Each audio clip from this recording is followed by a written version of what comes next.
జరగబోయే వాటన్నింటినీ దేవుడు చూసుకుంటాడు.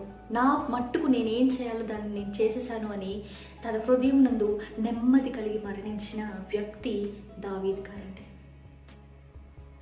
నెమ్మది ఉన్నప్పుడు, దేవుడు మన జీవితంలో మనకి నెమ్మది కలుగు చేసినప్పుడు ఎటువైపు వెళ్తున్నాయి మన ఆలోచనలు? దేవుని గణపరిచేందుకు వెళ్తున్నాయా, లేకపోతే నెమ్మదిగా ఉంది ఇప్పుడు నా జీవితం, so I will relax a bit. Entertainment, నెమ్మది కలిగిన జీవితాన్ని నేను కలిగి ఉన్నాను. కాసేపు నేను సినిమాలు చూస్తాను, కాసేపు నేను ఆహ్లాదకరమైన వాటిని వెంబడిస్తాను, కాసేపు నేను రకరకాల.